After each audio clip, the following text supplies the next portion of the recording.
Hey, thanks so much for joining us for this episode of the Selah Leaders Podcast. My name is Nick Newman, and I'm so honored that you chose to be with us today. If this podcast has made a difference in your life, we would love for you to share it with somebody else.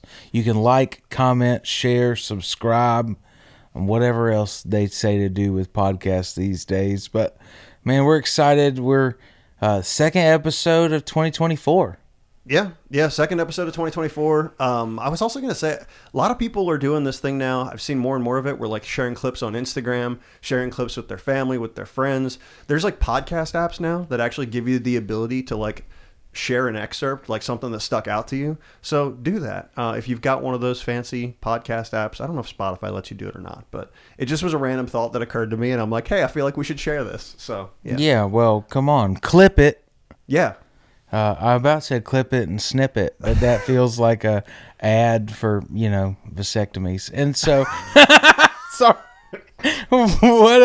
this is probably not what you expected to kick off episode number. Are we on 13 now? Because we skipped 11. I think this is 13. Yeah. Okay, yeah. So we skipped 11 last year in 2023 on accident, but then we released 12. And then we just filmed one. So yeah, I'm going with season 2, episode 2. Like, I figured that's the easy way to do it. Season 2, episode 2. So excited today. Last episode, we had a great conversation just around what to say yes to. And on this one, man, we're going to talk about leveraging time. And Darren, you have all the time in the world, don't you? All the time in the world. I feel like there's 24 hours in a day. I feel like I could always ask for a few more. But they say that you'll sleep when you're dead. So I figure all the time that I could ever need. I hate that you just brought that up. I know. It's horrible theology. It is. That was the first conversation my wife and I ever had. So I found out that she was doing missions work and she was working 3 jobs to pay for her next mission trip. And she said, but I can work when I'm dead. I said, that's horrible theology. Yeah. And she said, that's when she fell in love with me. It's just correct her. But what I've also often taught our church is I can sleep when I'm dead has such a low view of heaven. To think that when we get there, what we're really going to desire is a power nap. Yeah. Like, we're going to be worshiping and praising Jesus. But to your point, man, everybody feels like they could use more time, and everybody is like, well, how do I add more hours to the day? Yeah. Most people are life hacking, right? Of like, how do I get and scrape and do this? Yeah. Because, when it comes to most people need 6 to 8 hours of sleep. Yeah. Then you're going to work an 8 to 10 hour workday. Yeah. You want maybe a couple hours for family in the evening. Ideally. And then you're winding right back down, right? Yeah. And so if we're not careful, we just end up in this cycle where we burn all of our time. And I think there's a lot of people that feel like that during the week. Like their Monday through Friday, they feel like it is, hey, I'm stuck in this repetitive cycle. I can't get out of it.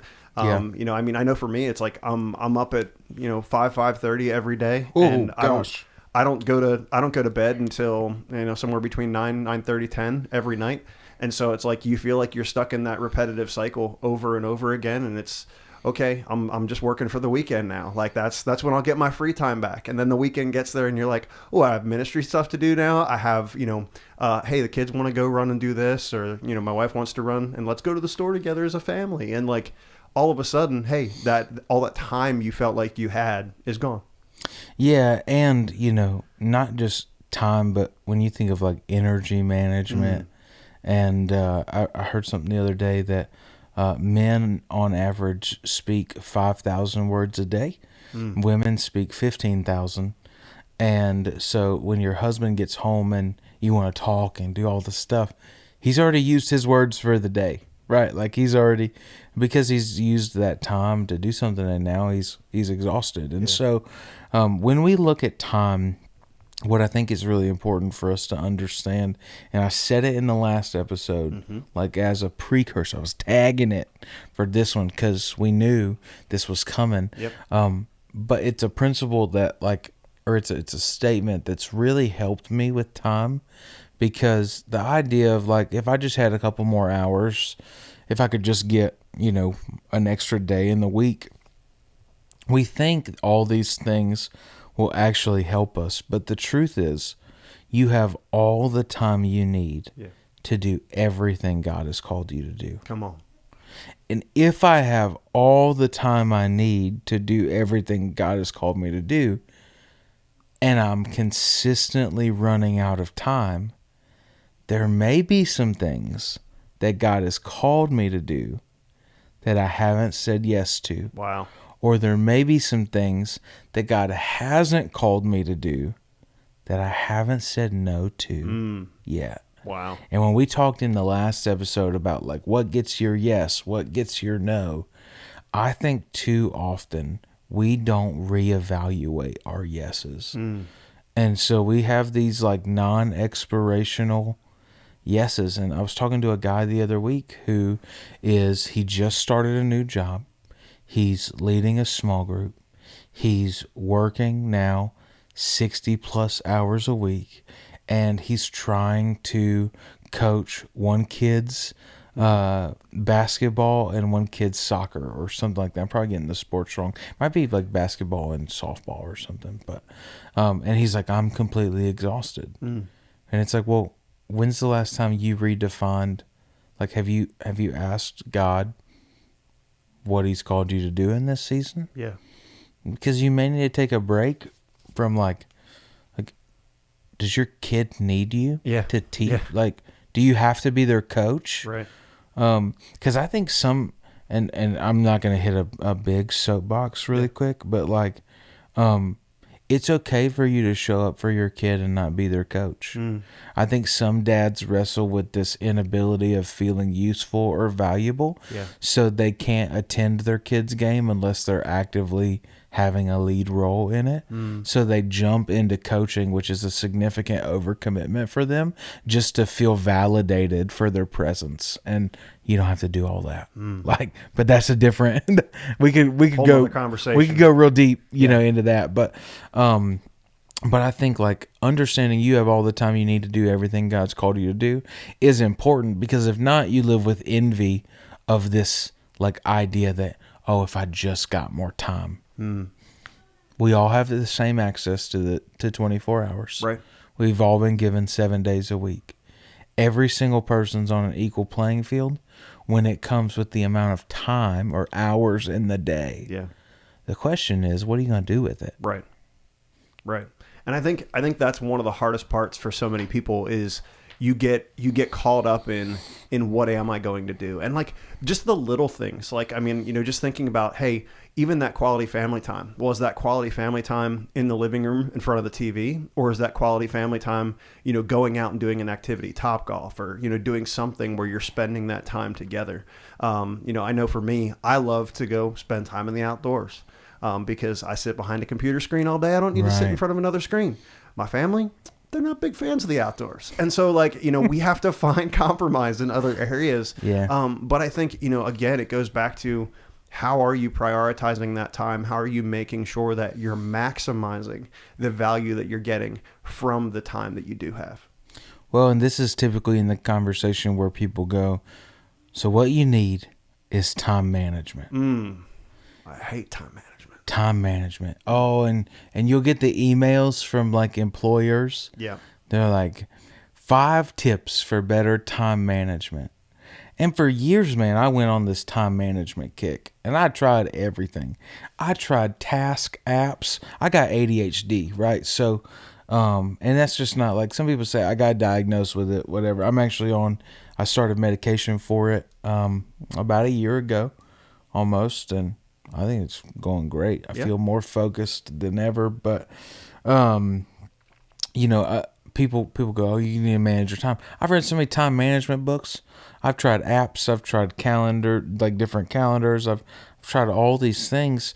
And one thing that one thought that I had years ago, and I don't remember if I heard it or if it was like a aha moment, but I actually don't think you can manage time because time moves on with or without you. Yeah. Like if you don't manage your time well, you don't get it back. Time is the only commodity that continues moving, whether you spend it or not. Right. And so time can't be managed. It must be leveraged. Yeah. Because if it's going to move on with or without me, the question is not like, oh, if I don't use it here, can I use it there? Because that's not how time works. Right. It's got to be leveraged. So every hour has intentionality. Yeah.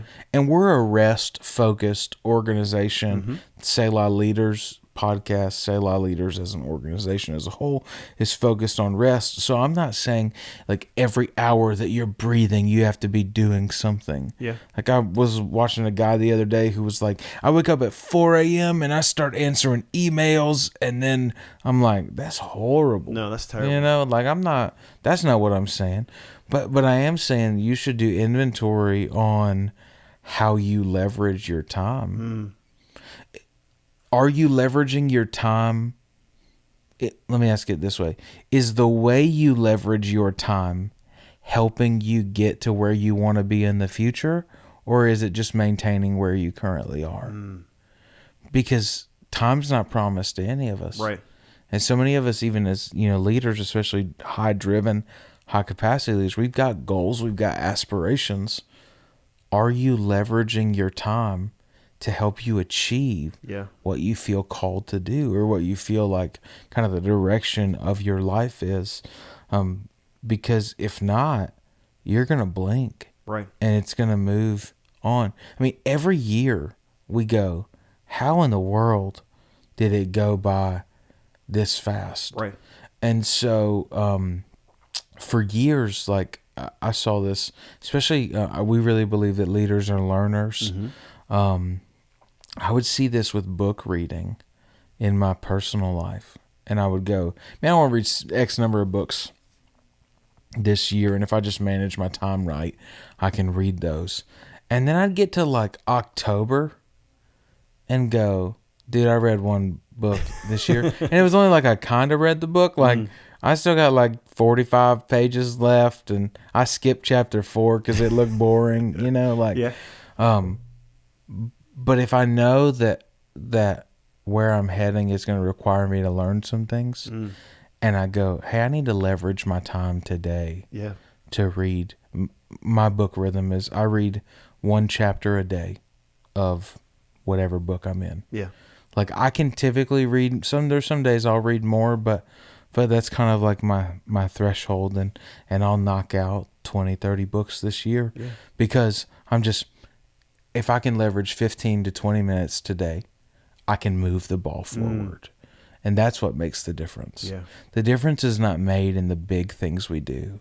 The difference is made in the little compiling things we choose to do every day. Yeah. So good. And I think one of the things that stuck out to me as you were saying that, leaders are learners, and that's something we talk about within our organization all the time. But I think one of the things that's so important with that is, and I think another way to leverage your time too, is taking somebody with you in the journey, making sure that, hey, when I do have that task that needs to be done, maybe it's something that I've done repetitively for a while, or maybe I'm going and doing it for the first time, but I want somebody else to be able to take that on. Taking them with you in the journey, because that ultimately will eventually free up your time and allow you to leverage it better from the standpoint of helping somebody else learn and understand how to take on some of those challenges specifically too. So it's just something I thought about, and I'm like, that's a really good point, because we are learners. We need to be learners first. And so, part of that is making sure that those that we are practicing discipleship with are able to learn as part of that process as well. Well, what was it? If you want to go fast, go by yourself. Go by yourself, yeah. If you want to go far, bring somebody else with you. That's right. And I think, man, it's so true. Doing life with other people is not a burden; it's a blessing. Not at all. It's such a gift, and I got tongue tied. what better way to leverage your time than to build with other people? Yeah. And it makes such a big difference because that's where you get exponential results. If you just do it by yourself, you can reach a few. Yeah. But you know how many you can reach if you build and empower and develop other people? That's what leadership really is all about. It's all about multiplying the kingdom. That's what really matters at the end of the day. Yeah. Which is why when we look at leveraging our time, it goes back to the passage of scripture that says, seek first the kingdom of God. Yeah. And everything else will be added to you. Yeah. Most of the time we flip that. It's like, let me take care of everything else, and then I'll seek God's kingdom. And most of us would go, well, I don't live my life that way. What does your calendar say? Yeah. What do your priorities communicate? Because you'll never get God's results if you don't do it God's way. God's way is clear. Seek first his kingdom. Yep. And everything else will be added to you. So what does that look like practically? Like for us in our everyday life, we've got to assess that, internalize it, make it personal. What does it look like for you to seek first God's kingdom? There are some people who are like, seeking first God's kingdom means that when I wake up, the first thing I do in the morning is that I spend time with Jesus, right? I think you're one of those guys. I am. I can't even start my day. Like I spend my day really just talking with God, spending that time where it's like, hey God, it's actually something I picked up from you, where I get up in the morning and I say, hey God, I don't know what today holds, but I ask that you would guide my steps, Lord, that every step that I take, one step at a time, Lord, that you would place your hand, divinely, intervene in everything that I do, and just help me guide one step in front of the other. And then I jump into the Word and I spend time in the Word and I say, God, give me something from what I'm reading today. Right now I'm going through the Gospels one by one, and I'm just like, hey God, give me something different as I walk through, Matthew, Mark, I'm in Luke currently. And hey, give me something different. Give me something that I haven't picked up before. And some days I get a lot more from it. Other days it's, oh yeah, I've read that before. It's some of the same things. So, but yeah, I love to start my day there because it sets the pace. What chapter of Luke are you in? I'm Luke. I think I just did Luke 5 this morning. Yeah. Come on. Yeah. I love that's a Luke 5's a favorite. Luke 5's a good one. You got Peter being called to be a disciple. It's a great one. Yeah. So for you, seeking first the kingdom is like when you wake up, first thing you do is spend time with the Lord. I'll be honest, when I first get up in the morning, like spending time with the Lord is hit or miss for me. There are some times where I go to a coffee shop and like it's the first thing that I do. And then there's other times where like my best focus comes right before lunch or right after lunch. I mean, I'm a big eater, right? But like, or mid-afternoon. And so the easiest way to not fall into legalism is to just ask yourself, well, how does God get my best? Yeah. And so it's not this like rigid, you have to wake up in the morning, and if you don't spend an hour in prayer, then you're not seeking God's kingdom first. Seeking him first is to give him your best. Right. So what does that look like for you? And every person gets to assess that, internalize it, whatever. Part of giving God my best to making sure I seek him first is I go away once a quarter and I rest and I take a couple days and I'm doing, physical rest, spiritual rest, and kind of soul rest. And physical rest, I'm sleeping, making sure my body's in check. Spiritual rest, I'm going, search my heart, oh God. Yeah. And point out everything in me that's not of you. And I go through a list once a quarter. Like, Lord, if I got any junk in my life that ain't you, help me. I'd love to get rid of it. And so, like, what brings life to you? And typically I go fishing or, whatever on those times. But I think it's really important to know that if we're ever going to leverage time the right way, we've got to do it with God's operating system. Yeah. And it's to seek his kingdom first. Right. And then everything else will be added to you. Yeah, that's good.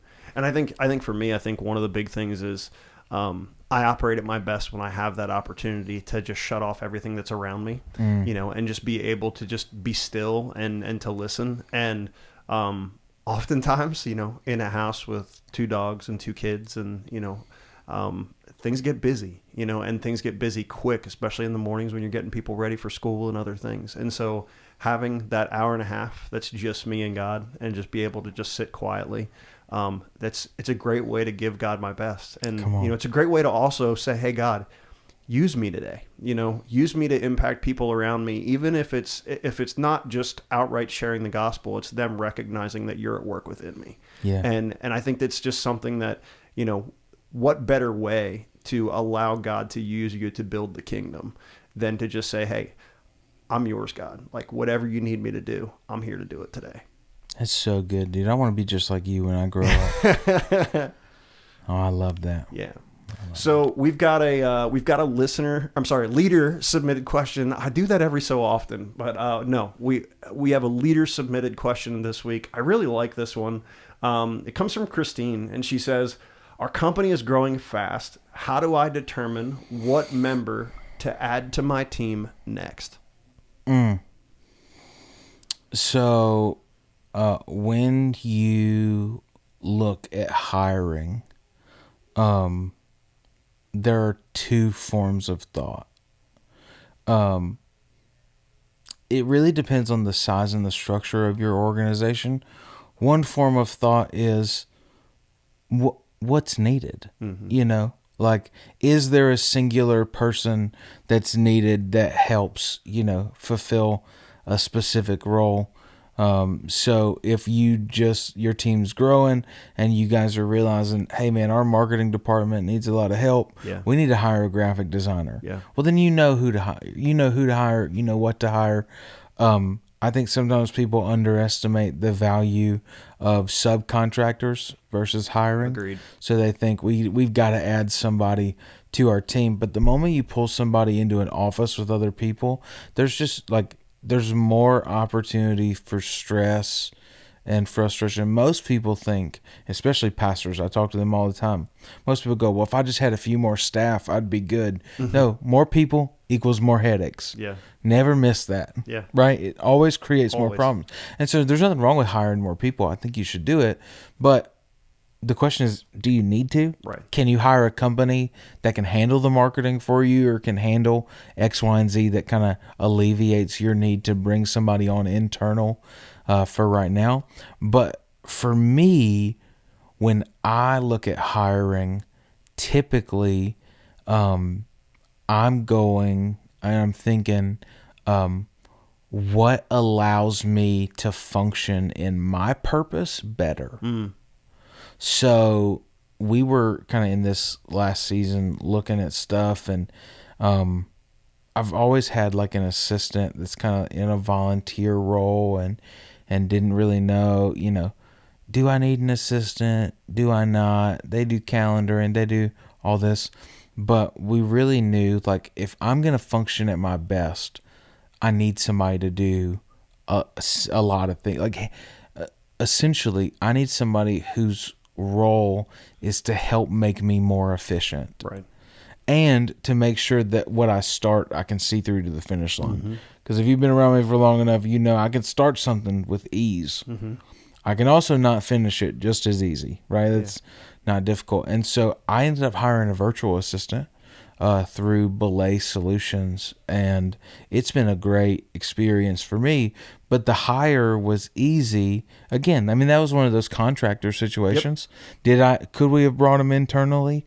Could we have hired them, brought them on the team? Yeah, it worked out better. Right. And was more affordable to do outsourcing with a VA. But my hire was really intentional because it helped make me more efficient. Yeah. And if you're in a small growing company where you've only got a handful of employees, the greatest thing to do is hire toward your efficiency, not just the company's productivity. Yeah, because the company will automatically become more productive if you are more effective. Yeah. So good. So good. I love that. So if you have any leader questions or questions specifically for you for for Pastor Nick or for the podcast, send them to us, info@selahleaders.com, or go into YouTube and comment on this episode. Let us know what your question is. Let us know how we can be praying for you. That's part of why we're here as well. So with that, you wanna take us out today? You did it again. I did. You didn't know how to transition. What we're probably gonna do and it's fine. What we're probably gonna do on the next pod is you'll do I'll say something like, man, it's been such a great episode, and then you'll do the end, like, leader submit a question, and then Wrap it right there. can just wrap it up. That sounds good. And land the plane. No, hey, but again, thanks so much for joining us for the Selah Leaders podcast. See, some people get uncomfortable with this type of banter. Not at all. That is very much the way you and I have very much always operated. Well, and and we leave this kind of stuff in because at the end of the day, leadership is doing life with other people. It's learning, it's growing, it's tweaking. And so, I'm sure somebody on the last episode was like, oh my gosh, why would he just look at him and say, you need to quit doing that? But it's because that's the relationship that we have. I've got leadership equity with you, and I can go, we shouldn't do that. And I've even done it on Sunday mornings. Like we've done songs, and like we ain't. Bro, I'd like to kill that in between experiences. So. It has happened. It has happened on occasion, yeah. But no, you're absolutely right. It is. That's one of the benefits, I think, of having having leadership equity with the leaders that you have placed around you, for sure. Yeah. Well, hey, thanks so much for checking out this episode of the Selah Leaders podcast.